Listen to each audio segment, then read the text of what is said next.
Terima kasih pemirsa, Anda masih bersama kami di Kabar Pagi. Pemirsa, helikopter Caracal H225M TNI AU berhasil tembus daerah terisolir di lokasi yang terdampak banjir dan tanah longsor di Kabupaten Luwu, Sulawesi Selatan. Upaya distribusi bantuan dilakukan lewat udara karena akses transportasi darat masih terputus. TNI Angkatan Udara juga mengevakuasi warga yang terdampak bencana tersebut.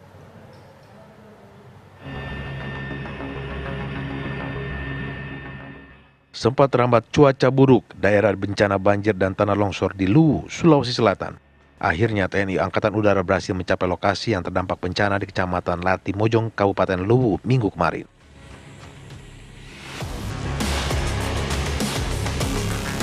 Distribusi bantuan dilakukan melalui udara dengan helikopter TNI AU.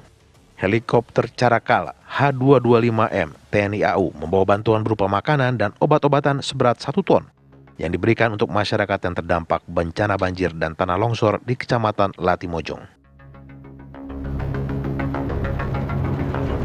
Usai mendistribusikan bantuan, helikopter TNI AU juga melakukan evakuasi warga yang menjadi korban bencana banjir dan tanah longsor di Kecamatan Latimojong. Dari Luwu, Sulawesi Selatan, tim TV One mengabarkan. Dan untuk mengetahui kondisi banjir dan longsor di Kabupaten Luwu, Sulawesi Selatan, serta upaya distribusi bantuan ke wilayah yang terisolir, kita sudah terhubung dengan reporter TV One Haswadi. Selamat pagi Haswadi.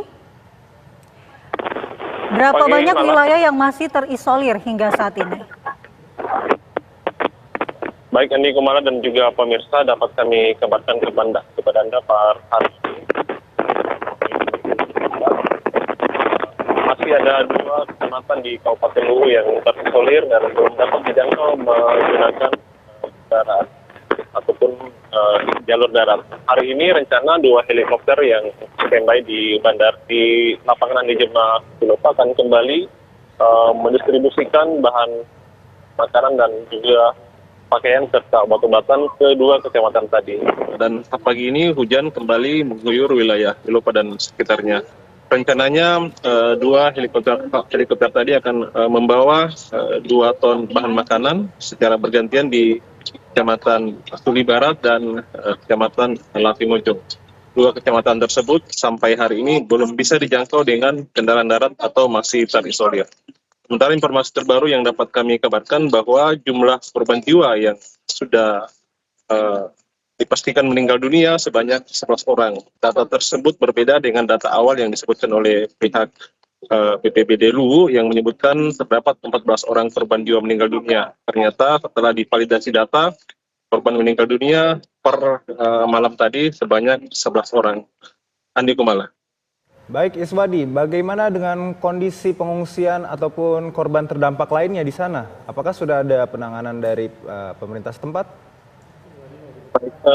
Untuk korban longsor, karena saat ini tim BPBD dan tim SAR berfokus kepada korban longsor di Latimojong yang sampai saat ini masih terisolir. Warga yang meminta untuk dievakuasi akan dievakuasi menggunakan helikopter. Karena segala upaya untuk bisa menembus jalur darat sampai hari ini belum dapat terrealisasi. Mengingat cuaca yang masih cukup ekstrim. Dan informasi juga yang dapat kami kabarkan kepada Anda dan juga pemirsa bahwa semalam ada puluhan warga yang sempat mencoba masuk hutan saat hujan deras terjadi.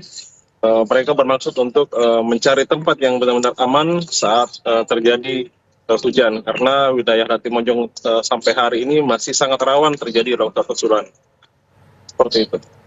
Ya Haswadi, apakah warga yang terisolir saat ini akan dievakuasi seluruhnya atau hanya yang membutuhkan saja atau dalam kondisi darurat?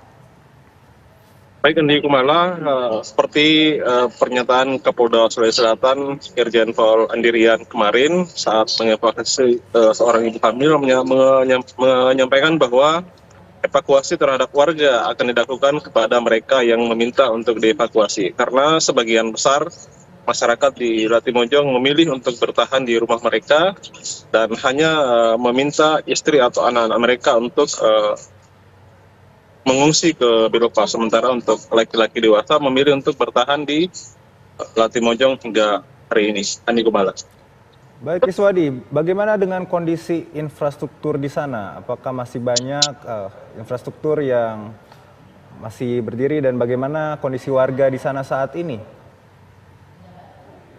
Baik, untuk warga yang menjadi korban longsor di Latimojong mengaku sebagian sudah terserang penyakit gatal-gatal, kemudian sesak nafas, dan itu juga terjadi kepada warga korban banjir di Kecamatan Suli dan Suli Barat. Mereka rata-rata mengaku mulai terserang penyakit gatal-gatal dan sesak nafas.